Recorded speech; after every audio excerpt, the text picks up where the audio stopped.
Hi everyone, स्वागत है आप सभी का केमिस्ट्री कक्षा में। इस वीडियो में आज हम बात करेंगे यूपीएचईएससी असिस्टेंट प्रोफेसर एडवर्टाइजमेंट 51 का जो नोटिफिकेशन है वो आउट हो गया है। इसके साथ ही इस वीडियो में हम बात करेंगे एलिजिबिलिटी की, एग्ज़ाम पैटर्न की, रजिस्ट्रेशन की लास्ट डेट क्या है, स्टार्टिंग डेट क्या है, एग्ज़ाम सेंटर क्या रहने वाला है, एज लिमिट क्या है, एग्ज़ाम फीस क्या है, नेगेटिव मार्किंग है या नहीं है और सीट्स कितनी है। तो चलिए स्टार्ट करते हैं आज की वीडियो। तो सबसे पहले स्टार्ट कर देते हैं एलिजिबिलिटी। तो आपको ये फॉर्म अगर भरना है, असिस्टेंट प्रोफेसर बनना है, तो इसके लिए जो एलिजिबिलिटी है वो है पीजी प्लस नेट। ठीक है, पीजी प्लस नेट आपकी एलिजिबिलिटी है। अगर आपने मास्टर्स के साथ नेट क्वालिफाई किया है अपने पर्टिकुलर सब्जेक्ट में तो आप एलिजिबल हो असिस्टेंट प्रोफेसर के फॉर्म भरने के लिए। एक और क्वेरी आती है कि लोग पूछते हैं जैसे कि आप असिस्टेंट प्रोफेसर का जो फॉर्म है वो भरने जा रहे हो किसमें, जनरल कैटेगरी में। ये उन स्टूडेंट्स के लिए जैसे अदर स्टेट के जो स्टूडेंट्स होते हैं वो कैटेगरी में फॉर्म फिल नहीं कर सकते, उन्हें जनरल जो कैटेगरी है उसी में फॉर्म फिल करने होते हैं, अनरिजर्व कैटेगरी में फॉर्म फिल करने होते हैं। तो उनकी क्वेरी ये होती है कि मैम हमारा जो नेट है वो हमारी कैटेगरी में है, इवन चाहे वो ओबीसी हो, ईएसडब्ल्यू हो, एससी एसटी कैटेगरी, कोई भी कैटेगरी हो, उसमें हमने नेट क्वालिफाई किया है, तो क्या हम अनरिजर्व कैटेगरी से असिस्टेंट प्रोफेसर का फॉर्म भर सकते हैं? जी हाँ, आप फॉर्म भर सकते हो। जो नेट होता है वो आपका क्वालिफाई होना चाहिए, कैटेगरी से उसमें मतलब नहीं होता है। जब आपको नेट का सर्टिफिकेट मिलता है तो उसमें कैटेगरी भी मेंशन नहीं होती है। सिंपली अगर आपने नेट क्वालिफाई किया है और आप अगर अनरिजर्व में भी भरना चाह रहे हो तो आप भर सकते हो। अगर सेकंड बात करें, अभी हमने बात करी एलिजिबिलिटी, जो एलिजिबिलिटी है वो पीजी प्लस नेट है।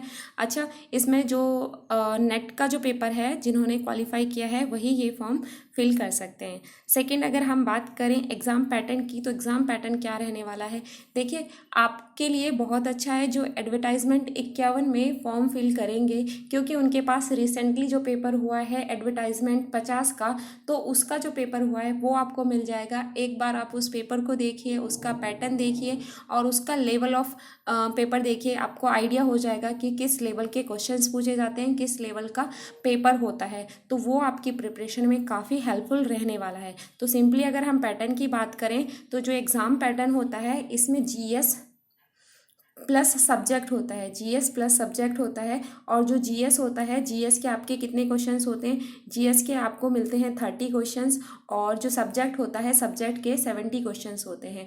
ईच जो क्वेश्चंस होता है वो 2 मार्क्स का होता है, यानी कि जो जीएस होती है वो आपकी होती है 60 मार्क्स की, और जो आपका सब्जेक्ट का पेपर होता है सब्जेक्ट में आपके होते हैं 140 मार्क्स का। ठीक है, और टोटल जो पेपर होता है वो 200 मार्क्स का होता है, यानी कि 100 क्वेश्चंस होते हैं और 200 मार्क्स का आपका जो होता है पेपर होता है। तो ये हो गई है बात एग्ज़ाम पैटर्न की। ठीक है, जीएस प्लस आपका सब्जेक्ट होता है, जीएस के 30 क्वेश्चंस और सब्जेक्ट के 70 क्वेश्चंस होते हैं। ईच क्वेश्चन 2 मार्क्स का होता है, यानी कि 100 क्वेश्चन जो होते हैं वो 200 मार्क्स के होते हैं। उसके साथ ही जब आपका सब्जेक्ट का पेपर हो जाएगा दैन उसके बाद आपका रिजल्ट डिक्लेयर होता है, किसके लिए, इंटरव्यू के लिए कॉल आती है। उसके बाद इंटरव्यू होता है, इंटरव्यू, और इंटरव्यू में जो होता है आपका वो होता है 30 मार्क्स का। ठीक है, इंटरव्यू होता है 30 मार्क्स का, और जो आपका रिटन एग्ज़ाम होता है, रिटन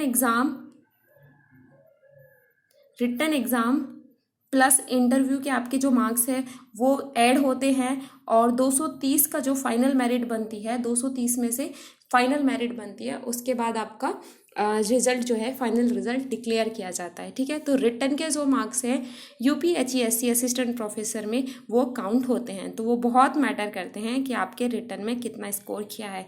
सेकंड, अगर हम बात करें रजिस्ट्रेशन की लास्ट डेट की, तो जो रजिस्ट्रेशन स्टार्ट हो रहे हैं वो 9 जुलाई से स्टार्ट हो रहे हैं, 9 जुलाई 2022 से स्टार्ट हो रहे हैं।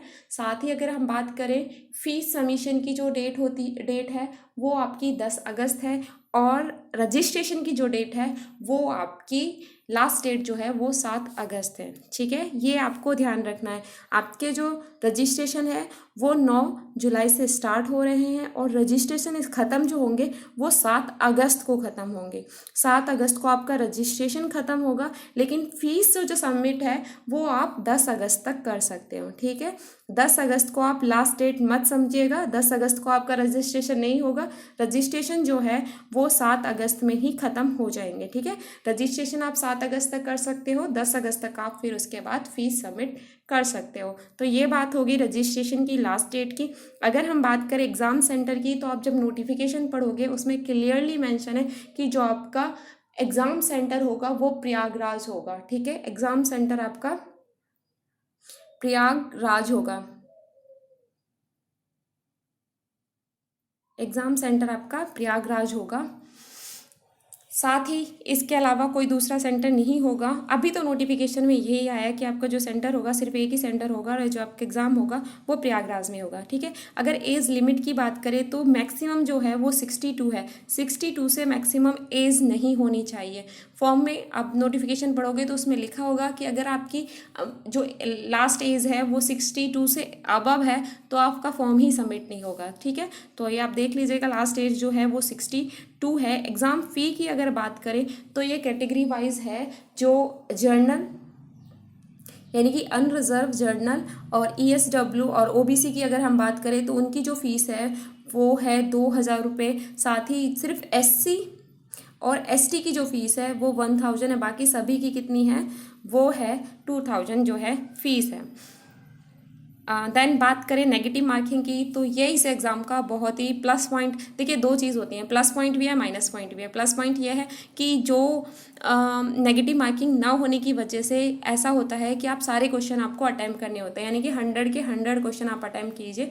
और नेगेटिव पॉइंट ये होता है कि काफ़ी बच्चे जो हैं वो ये बोलते हैं कि नेगेटिव मार्किंग होने से एटलीस्ट सिलेक्टिव बच्चे क्वेश्चंस करते हैं तो जो कट ऑफ होती है वो इतनी हाई नहीं जाती है। और नेगेटिव मार्किंग ना होने की वजह से सभी बच्चे सभी क्वेश्चंस जो है वो सॉल्व करते हैं, किसी का तुक्के से भी हो जाता है। बट ये चीज़ आप अपने माइंड से निकाल दीजिए, तुक्का ना इतना नहीं लगता है। तुक्के से कभी क्वेश्चन पूरा पेपर भी ठीक नहीं हो सकता, एक या दो क्वेश्चन में लग सकता है, अदरवाइज तुक्के से क्वेश्चन जो होते हैं वो गलत ही होते हैं। तो इस चीज़ में जो नेगेटिव मार्किंग है इसका अपना प्लस पॉइंट बनाइए। प्लस पॉइंट ये बनाइए कि नेगेटिव मार्किंग नहीं है, आपको डरना नहीं है। कभी कभी ऐसा होता है कि मुझे तो इस चीज़ के प्लस पॉइंट ज़्यादा लग रहे हैं, क्योंकि अगर नेगेटिव मार्किंग होती है ना तो जो क्वेश्चन आपको आता है और आपको कॉन्फिडेंस नहीं है तो आप वो छोड़ के आ जाते हो। तो नेगेटिव मार्किंग नहीं है। इसका मतलब है कि आपको कोई पूरे के पूरे 100 क्वेश्चंस अटैम्प्ट करने हैं। आप अच्छे से इसकी तैयारी कीजिए। PYQ देखिए, PYQ से आपको क्लियरली पता चल जाएगा कि किस टाइप के पैटर्न से क्वेश्चंस पूछे जाते हैं, क्वेश्चंस का लेवल क्या होता है, और जो सिलेबस है उस सिलेबस के अकॉर्डिंग आप देखिए कि किस लेवल पर, यानी कि जो आप पेपर देखोगे और सिलेबस देखोगे, सिलेबस बहुत वास्ट है, बहुत बड़ा सिलेबस दिया हुआ है। लेकिन जब आप 50 वाला जो पेपर देखोगे तो आपको पता चलेगा कि जो टॉपिक्स दिए हुए हैं वो बिल्कुल डीपली ना देके बिल्कुल ऊपर से ही क्वेश्चंस पूछे गए हैं पेपर्स में। ठीक है, तो और अब बात करते हैं नंबर ऑफ़ सीट्स की। तो इसमें अगर हम बात करें केमिस्ट्री की, जैसे कि हमारा सब्जेक्ट केमिस्ट्री है, तो केमिस्ट्री में जो सीट्स हैं वो काफ़ी हैं, 70 हैं। 70 सीट्स जो हैं वो केमिस्ट्री में हैं। और इसके अलावा अगर बात करें किसी दूसरे सब्जेक्ट की, तो हिंदी में जो सीट्स हैं वो 80 हैं। आई थिंक हिंदी में सबसे ज़्यादा सीट है, देन उसके बाद केमिस्ट्री में ही सीट है। तो ये जो इस बार जो सीट आई है वो 70s आई हैं। लास्ट ईयर से तो आधे से भी कम हैं सीट्स, इससे ज़्यादा थी, दुगनी से भी ज़्यादा सीट। लेकिन अभी जितनी सीट्स हैं बहुत हैं, 70 सीट्स बहुत ज़्यादा होती हैं। और इसमें से कुछ जो सीट्स हैं वो फीमेल्स के लिए रिजर्व है, और जो फीमेल्स के बाद जो सीट्स बची हैं आई थिंक वो 69 के समथिंग जो सीट्स हैं वो फीमेल की जो सीट्स हैं उनको निकालने के बाद है। तो ये भी काफ़ी अच्छी सीट्स हैं, ऐसा नहीं है कि काफ़ी कम सीट्स हैं। इतनी सीट्स पे भी आया बहुत है, क्योंकि आपने देखा होगा GDC का जो लास्ट ईयर जो पेपर हुआ है, जो लास्ट पेपर हुआ अभी ये हुआ है, इसी साल हुआ है, तो इसमें जो सीट्स थी वो सिर्फ 4 सीट्स थी। किसमें?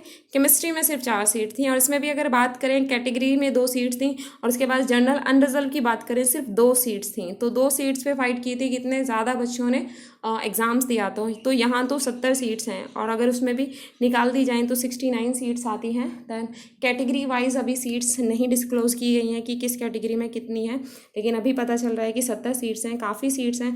तो आप अच्छे से प्रिपरेशन कीजिए। अपना जो सिलेबस है, सबसे पहले वो जो वेबसाइट है, मेन वेबसाइट पे जाइए, सिलेबस देखिए, सिलेबस के अकॉर्डिंग अपनी बुक सिलेक्ट कीजिए और अपना जो मटेरियल है वो सिलेक्टिव रखिए। जितना आप सिलेक्टिव रहोगे उतना अच्छा है। सिलेबस के अकॉर्डिंग जाइए। जो बुक्स आपने एक बार सिलेक्ट कर लिया वो सिलेक्ट कीजिए और उनको मल्टीपल टाइम रिवाइज कीजिए।